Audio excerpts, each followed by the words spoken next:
नमस्कार। अब प्रस्तुत है पू.ल. देशपांडे जी की एक रचना। पू.ल. देशपांडे एक समग्र रचनाकार थे, ना कि सिर्फ गीतकार, संगीतकार, नाटककार, बल्कि उन्होंने कई व्यंग भी लिखे हैं। प्रस्तुत है उन्हीं की व्यंग रचना का एक अंश।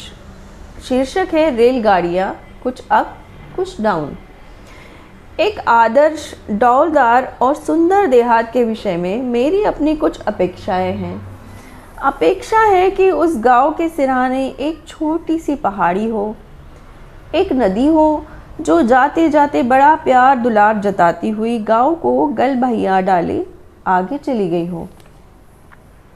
एक सुडौल सुघड़ सुहाने कलश वाला मंदिर हो, गांव के पीछे जैसे कि पहरा देने के लिए खड़ा हो ऐसा एक ऊंचा आकाश को छूने वाला नीम का वृक्ष हो। गांव से निकलकर लचकती बल खाती जा रही एक पगडंडी हो जो चलकर बिल्कुल नन्हे से स्टेशन से जा मिलती हो।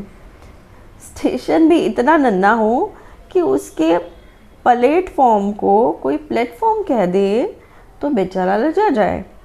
किसी देहाती खेतीहर की छोटी बहू को उसके मैके का आदमी यूँ बुलावे, क्यों चौधरानी जी, सुनकर स्टेशन का प्लेटफॉर्म भी शर्मा जाए, इतना नन्हा हो वो स्टेशन। एक ढंग के छोटे से प्लेटफॉर्म के प्रति विशेष खिंचाव है मेरा। केवल एक दो आने वाली, एक दो जाने वाली पैसेंजर रेलगाड़ियाँ ही वहाँ आती जाती हो। जैसे भूख लगने पर पालने में सोया हुआ ललुआ चुलबुलाने लगता है, यूँ रेल के आने या जाने का समय होते ही ज़रा सी हरकत में आ जाए, बस इतना छोटा हो वो स्टेशन। सुबह की पैसेंजर गाड़ी से कौन आया कौन गया यह सारे गांव को पता लगे, इतना छोटा हो।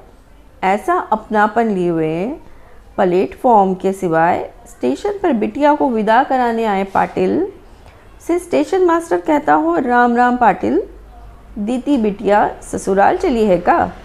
और नीली पोशाक पहन, माथे पर काले सिंदूर का मोटा सा टीका लगाए और गले में तुलसी माला धारी पोटर गांव की किसी माँ से कहे, काहे री अनसुए, अरे ललुआ को कंटोप तो पहना ठीक से, देख कैसी ठंडी हवा छूटी है, बिटवा को सर्दी फर्दी हो गई तो।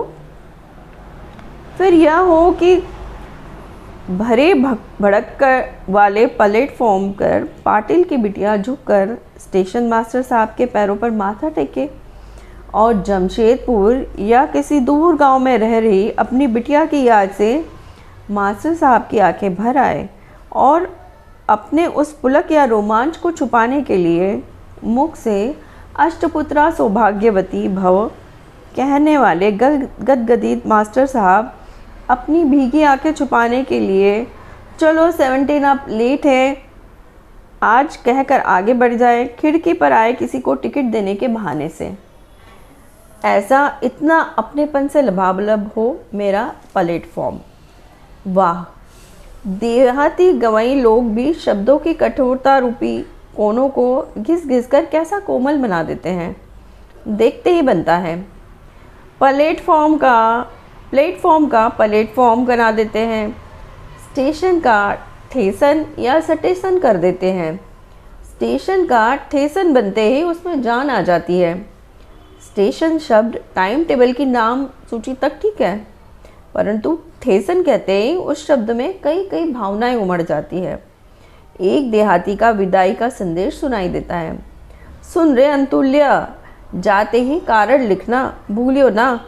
उसके साथ ही शहरी बाबू का, अच्छा देखें अब कब आना होता है, आजकल लीव वेव मिलना, यानी देयर आर 101 डिफ़िकल्टीज़ वाक्य भी सुनाई देता है।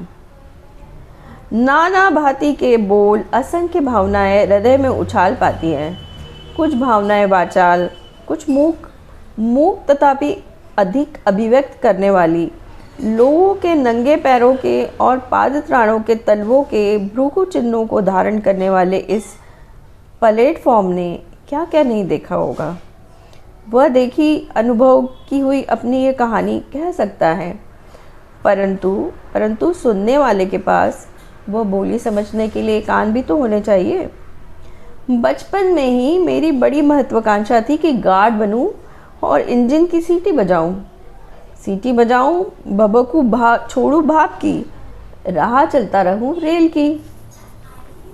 एक क्लर्क के घर में पैदा हुए पले बड़े बालक का ऐसा स्वप्न हो, इसमें आश्चर्यजनक कुछ भी नहीं।